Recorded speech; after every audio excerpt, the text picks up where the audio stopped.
Olá, tudo bem com você? Essa semana o nosso foco de estudo é a hidrografia brasileira. Pegue o seu livro de geografia, página 94, para acompanhar a videoaula.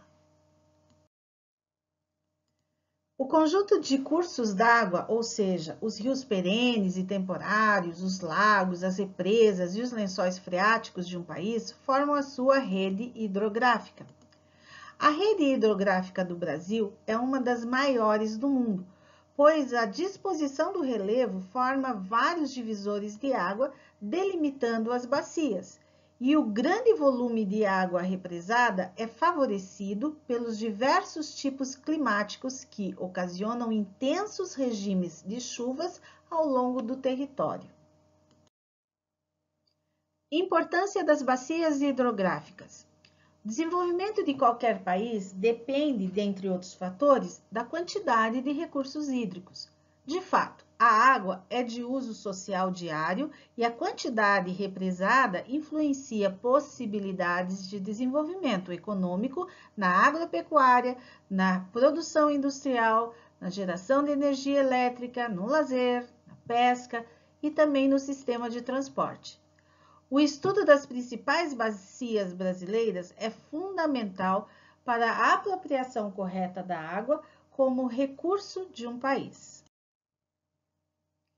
Observe neste mapa onde estão representadas as bacias hidrográficas no Brasil.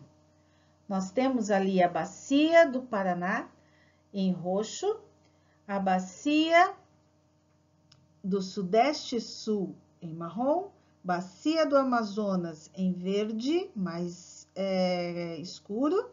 Bacia do Araguaia-Tocantins, num amarelo bem clarinho. Bacia do Norte e Nordeste, no vermelho. Bacia do São Francisco em laranja. E Bacia do Leste em verde clarinho. Bacia do Amazonas. Na Amazônia, há uma floresta imensa, chove muito e a área é muito grande. Resultado, a Bacia do Amazonas é a maior rede hidrográfica do mundo. É interessante que a nascente do rio Amazonas está localizada no Peru, na Cordilheira dos Andes. E o rio, depois de percorrer longo trecho, entra no Brasil com o nome de Solimões. O rio Solimões se encontra com o Rio Negro, formando a partir daí o rio Amazonas. Observe na ilustração.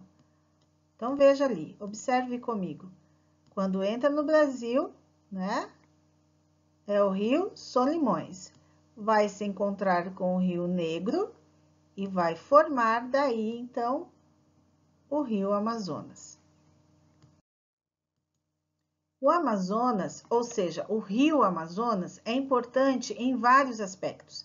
Para o transporte, os rios se constituem na principal via de transportes, para a pesca e para a produção de energia elétrica.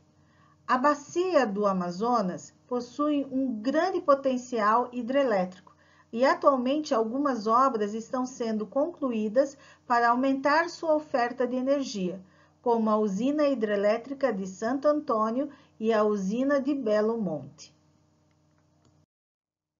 Bacia do São Francisco.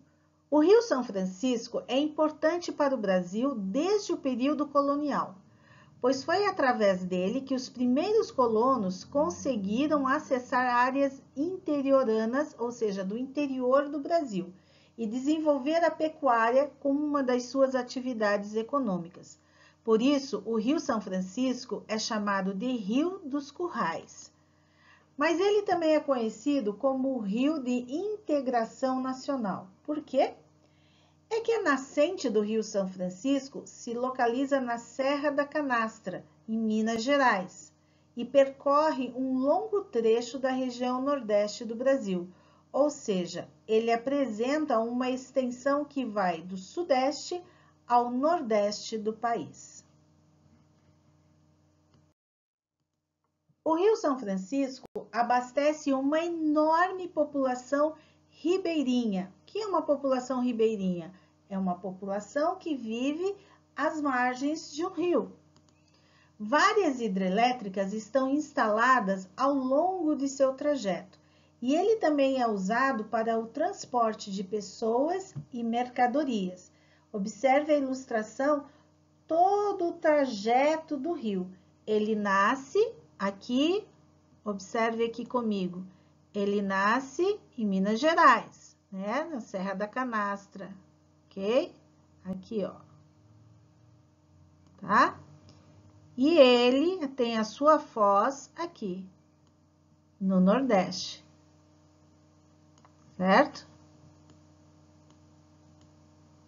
Então, ele tem um longo trajeto, que vai desde o Sudeste, Minas Gerais, até o Nordeste, estados do Nordeste. Bacia do Tocantins-Araguaia. Imagine dois enormes cursos d'água percorrendo o interior da parte central do Brasil. Esses dois grandes rios são o Rio Araguaia e o Rio Tocantins. Observe na ilustração. Então, a enorme bacia do Tocantins-Araguaia também integra o Brasil no sentido sul-norte, pois tem a sua origem na região centro-oeste e se dirige em direção à região norte. A navegabilidade da bacia do Tocantins-Araguaia é um pouco comprometida devido aos diversos bancos de areia encontrados ao longo do seu percurso. No entanto, a produção de energia é significativa, com muitas hidrelétricas instaladas ao longo do curso, como a usina de Tucuruí, no Pará. Bacia do Paraná. A bacia do Rio Paraná atravessa as regiões mais industrializadas e urbanizadas do Brasil. Com maior capacidade de energia elétrica instalada no país, ela abrange 6 estados brasileiros: São Paulo, Paraná, Mato Grosso do Sul, Minas Gerais, Goiás, Santa Catarina e o Distrito Federal. Originalmente, a região onde ela está localizada, a Bacia do Paraná, apresentava diversos tipos de formações vegetais, como a Mata Atlântica, o Cerrado e a Mata de Araucárias. Porém, o intenso processo de formação de cidades, a instalação de indústrias e as atividades relacionadas com a agricultura e pecuária ocasionaram um grande desmatamento.